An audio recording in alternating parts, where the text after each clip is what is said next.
राम नाम छप गया है, आप कहेंगे कैसे? देखने के लिए गीता प्रेस गोरखपुर चलिए। गीता प्रेस में रामचरितमानस ही छप रहा है, रिकॉर्ड टूट रहा है और हर घर से ऑर्डर आ रहे हैं। रामायण हर घर जा रही है। इसका असर 80 दिन बाद होने वाले चुनाव में क्या होगा, इस रिपोर्ट से समझते हैं। गीता प्रेस के इन ताजा ताजा आंकड़ों पर नजर डालिए, समझ जाएंगे राम और राम मंदिर को लेकर जो वातावरण बना है उसका इम्पैक्ट किस लेवल तक पड़ रहा है।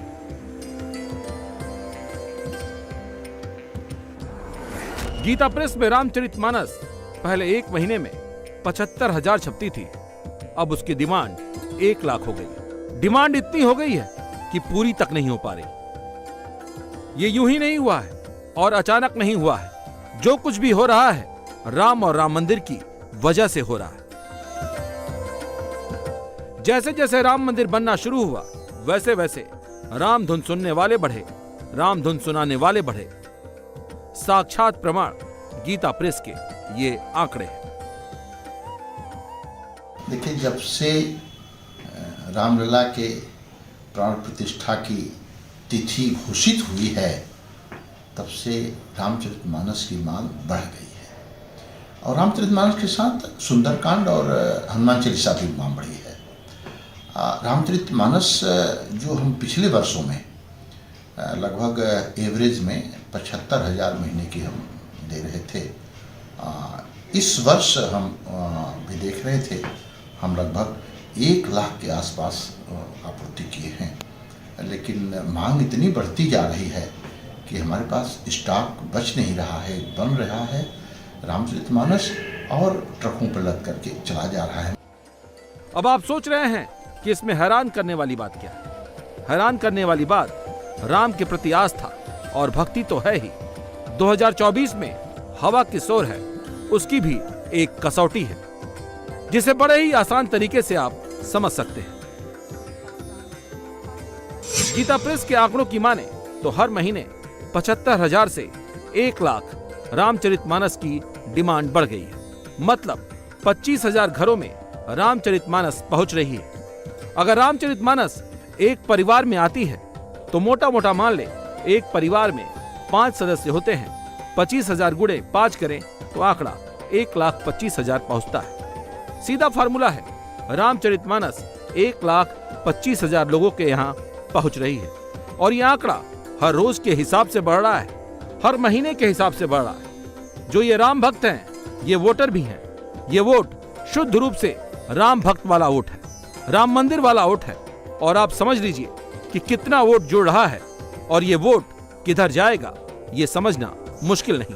लेकिन वर्तमान में लगभग 6 महीने से, जब से राम जन्मभूमि स्वतंत्र हुई है और रामलला की प्राण प्रतिष्ठा का ये शुभ अवसर आया है, तब से मांग में एकाएक इतनी वृद्धि हो गई है कि इसकी पूर्ति कर पाना वर्तमान व्यवस्था में संभव नहीं लग रहा है। गीता प्रेस अब सोचिए कि स्थापना काल से 95 करोड़ पुस्तकें का प्रकाशन कर चुका है। रामचरितमानस की अगर हम संख्या देखें तो 1938 से प्रकाशन रामचरितमानस का हो रहा है। सबसे पहले मानसांग प्रकाशित हुआ था, फिर 1939 में सन 1939 में रामचरितमानस का प्रकाशन हुआ। 3 करोड़ 70 लाख से अधिक प्रतियां हम रामचरितमानस की छाप चुके हैं और अभी तो ये लग रहा है कि आगे आने वाले दिनों में भगवान राम की प्राण प्रतिष्ठा जो 22 जनवरी को हो जा रही है, इसके बाद जब भीड़ चलेगी तो हमारे ऊपर पुस्तकों का दबाव और बढ़ेगा, क्योंकि लोग जब आएंगे तो ये सोचेंगे कि एक रामचरितमानस हम प्रसाद रूप में अपने घर पे लेके जाएं। तो उस समय क्या स्थिति हमारी बनेगी? जो स्थान हमारे पास है, इस स्थान में हम कितनी आपूर्ति कर पाएंगे? क्योंकि केवल एक रामचरितमानस, एक सुंदरकांड या हनुमान चालीसा ही हम नहीं छाप रहे हैं, हम 15 भाषा में छाप रहे हैं, 1800 तरह की पुस्तकें छाप रहे हैं, 2,500 बुकसेलर हमारे साथ जुड़े हैं। तो उन जो पुस्तक विक्रेता हैं उनकी मांग को भी हमको देखना है, क्योंकि उसी के आधार पर उनकी रोजी रोटी जुड़ी हुई है, तो हमको उनको भी देखना है। इस कारण से हमारे सामने एक बहुत बड़ी समस्या आ गई है कि हम मांगों के अनुरूप आपूर्ति कैसे करें। गीता प्रेस में लगातार छपाई चल रही है लेकिन डिमांड पूरी नहीं हो पा रही। हालत ये हो गई है कि पूरा गीता प्रेस का सिस्टम छोटा नजर आ रहा है। राम लहर की बयार ऐसे चल रही है। जो लोग रामचरितमानस को खरीद रहे हैं या बांट रहे हैं, ये मोदी वाले 2014 और 2019 वाले वोटर नहीं हैं। ये वो वाला वोट है जो राम मंदिर बनने के बाद भक्ति भाव से जुड़ रहा है, राम से जुड़ रहा है। 10 से लेकर 18 साल, 25 साल, 35 साल के नए लोग रामचरित को समझ रहे हैं, राम को समझ रहे हैं। और ये केवल गोरखपुर, अयोध्या या सिर्फ यूपी की बात नहीं है। रामचरितमानस को लेकर ये चाहत पूरे देश की ओर से आ रही। हर प्रदेश से है। अभी हिमाचल प्रदेश से 3 लाख आरती संग्रह की मांग आई है, जिसको हम लोग छाप करके अभी 13 तारीख के अंदर उसको आपूर्ति करना, उसकी छपाई प्रारंभ है और उसको देने जा रहे हैं। हर प्रदेश से मांग है, हर जगह से है। हमारी सारी ब्रांचों पर ये दबाव पड़ रहा है, हमको किताब दीजिए। और हमारी सारी ब्रांचों को कहना पड़ रहा है कि भाई जैसे ही पुस्तक वहाँ पहुँच रही है। अभी परसों मेरी बात हुई थी हमारे दिल्ली ब्रांच के मैनेजर से। उन्होंने कहा साहब पूरी पुस्तकें मिला के मेरे पास लगभग 34 लाख रुपए की पुस्तकें आई हैं, जिसमें 28 लाख की पुस्तक का बिल आज ही बन चुका। तो हमारी सभी पुस्तकों की मांग है, लेकिन रामचरितमानस की मांग तो इस समय लगता है पूरा राममय वातावरण हो गया है, पूरा प्रकृति राममय हो गया है। और सभी लोग रामचरितमानस का पाठ करना चाह रहे हैं। और सभी लोग सुंदरकांड का, हनुमान चालीसा का अपनी सामर्थ्य के अनुसार पाठ करना चाहते हैं। और ये गीता प्रेस के 100 साल की जो एक विश्वसनीयता है वो सामने लोगों के आ रही है। इसलिए लोग गीता प्रेस की ही रामचरितमानस और गीता प्रेस के ही ग्रंथ चाह रहे हैं। राम मंदिर की जब से घोषणा हुई है और जिस रफ्तार से राम मंदिर का काम शुरू हुआ है, और जब से 22 जनवरी को प्राण प्रतिष्ठा की तारीख आई है, गीता प्रेस के सिर्फ रामचरितमानस के बिकने के आंकड़ों में जबरदस्त उछाल आया है। 2020 में 3,47,750 प्रतियां छपी थी। 2021 में आंकड़ा बढ़कर 3,56,05,250 हो गया। 2022 में अगले साल 3,67,55,250 हो गया। और 2023 में तो अचानक से बहुत ज्यादा तेजी आ गई। यह आंकड़ा 3,74,55,750 हो गया। रामचरितमानस की बिक्री में बढ़ोतरी ये तो छोटा सा फार्मूला है। ऐसे एक नहीं, कई फार्मूले हैं जो आध्यात्मिक पैमाने पर तो सिद्ध हो चुके हैं और 2024 में वोट देते वक्त सियासी पैमाने पर भी यकीनन सिद्ध होंगे, जिसका जमीन पर असर भी दिखाई दे रहा। देश राममय हो गया है और जो हमारे देश के प्रधानमंत्री जी हैं, हमारे योगी जी मुख्यमंत्री जी हैं, जिस प्रकार उन्होंने देश को इतनी बड़ी धरोहर दी है और पूरे देश में श्री राम भगवान का मंदिर का जो निर्माण हुआ है उसमें सारा देश राममय हो गया है, विश्व राममय हो गया है। और हम सब उनको बहुत धन्यवाद करना चाहते हैं कि डिमांड बढ़ी है, बढ़नी चाहिए और सबको बढ़ चढ़ के हिस्सा लेना चाहिए। इससे हमारे धर्म का प्रचार होगा और पुस्तकों की डिमांड बढ़ेगी। तो जब से 22 जनवरी का दिन डिसाइड हुआ तब से लोगों में और ज़्यादा हर्षोल्लास हो चुका है और श्री राम जी के बारे में जानने की इच्छाएं लोगों में प्रबल हो चुकी हैं। अभी के टाइम में सब लोग ज़्यादा तौर पे आकर्षित हो रहे हैं। इसी के कारण हम भी एक किताब लेने आ चुके हैं यहाँ पे श्री रामचरितमानस जी का, खास करके जो है श्री रामचरितमानस। क्या वजह मानते हैं आप? इसका वजह यही है कि इस समय राममय वातावरण हो रहा है और चूंकि हम लोग जो है मंदिर का मुकदमा भी जीत चुके हैं, इसलिए जो है लोग जो है बहुत उत्साहित होकर के जो है इसकी तरफ जो है आकर्षित हैं। तुलसीदास जी ने लिखा है, राम भगत हित नर तनुधारी, सही संकट किए साधु सुखारी, नामु सप्रेम जपत अनयासा, भगत होहि मुद मंगल बासा।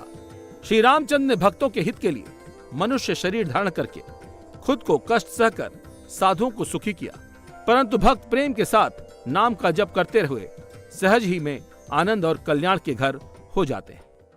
इस वक्त हर कोई राम की धुन में रमा है। गीता प्रेस की तरफ से भी राम मंदिर प्राण प्रतिष्ठा कार्यक्रम के लिए स्पेशल उपहार भेजे जा रहे हैं, जिसमें 10,000 अयोध्या दर्शन की पुस्तकें हैं, जिन्हें प्रसाद के साथ श्रद्धालुओं में बांटा जाएगा। इसके अलावा 3 किताबों गीता दैनंदिनी के 51 बंडल भेजे गए हैं, जिन्हें वीआईपी गेस्ट्स को दिया जाएगा। 12 अति विशिष्ट अतिथियों के लिए आर्ट पेपर पर प्रकाशित श्री रामचरितमानस की प्रतियां भी भेजी गई।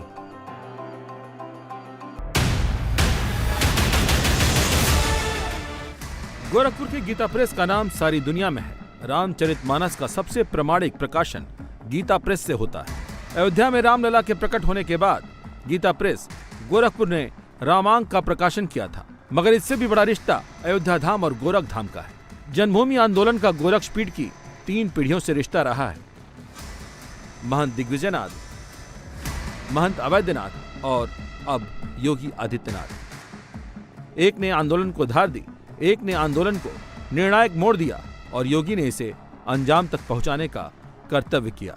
इसी महीने मकर संक्रांति है और इसी महीने प्रभु राम की प्राण प्रतिष्ठा का संयोग भी है। बाबा गोरखनाथ को खिचड़ी चढ़ाने का कार्यक्रम प्रारंभ होगा और परसों मकर संक्रांति भी है। लाखों की संख्या में श्रद्धालु आएंगे, बाबा को खिचड़ी चढ़ाएंगे। हजारों वर्षों से परंपरा चली आ रही है। गरीब अमीर का भेद समाप्त करते हुए, किसी भी प्रकार के भेदभाव से मुक्त सभी लोग जाकर के बाबा के चरणों में जाकर के प्रणाम करते हैं, एक मुट्ठी खिचड़ी चढ़ा करके बाबा का आशीर्वाद प्राप्त करते हैं। ये लोक परंपरा, ये संस्कृति ही विपरीत परिस्थितियों में भारत को भारत बनाए रखी। आप देखिए ना कैसे हमारे पर्व और त्योहार हैं। योगी मकर संक्रांति पर हर बार गोरखपुर में रहते हैं। राम मंदिर का आयोजन भी देख रहे हैं। योगी गोरखपुर में ही मौजूद थे जब उन्होंने मकर संक्रांति और राम भक्ति के इस अलौकिक संगम की आध्यात्मिक व्याख्या की और संपूर्ण सनातन को संस्कृति और विरासत का बड़ा संदेश दिया। हजारों वर्षों के बाद भी हम इस परंपरा के साथ जुड़े हैं। हमने उन जनजातों का सामना किया तो अयोध्या में प्रभु राम की पवित्र स्थल पर हमला करने की नियत से आए थे। उनको परास्त किया, उनको पद्दलित किया, उनका नामो निशान मिटा दिया और फिर भी सीना तान करके हम आज वहां पे भव्य राम मंदिर के निर्माण के साथ प्रभु राम के प्राण प्रतिष्ठा समारोह के साक्षी बन रहे हैं और ये साक्षी हम सबको बनना है। योगी आदित्यनाथ के लिए राम मंदिर धर्म है और कर्म भी है, क्योंकि राम मंदिर के हर आंदोलन में गोरखपुर के गोरखनाथ मठ के पीठाधीश्वरों की केंद्रीय भूमिका रही है।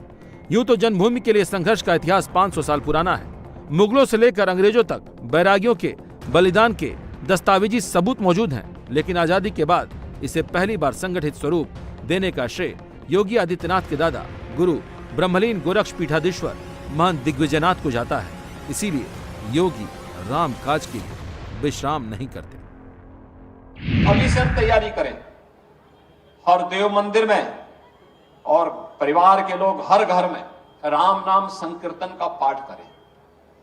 हमारे यहाँ कोई मांगलिक कार्यक्रम होता है तो हम लोग पहले से अखंड रामायण का पाठ करते हैं। राम नाम संकीर्तन का सभी परिवार के लोग, गांव के लोग, मोहल्ले के लोग मिलकर के इस कार्यक्रम के साथ जुड़ते हैं और हम लोगों को भी प्रभु के नाम का स्मरण करना चाहिए। 22 जनवरी के कार्यक्रम में प्रातःकाल घर में साफ सफाई पूजा पाठ करने के बाद जैसे ही अयोध्या का कार्यक्रम आए उसको हम अपने घरों में देखें, देव मंदिरों में स्क्रीन लगा करके उसका लाइव प्रसारण देखें।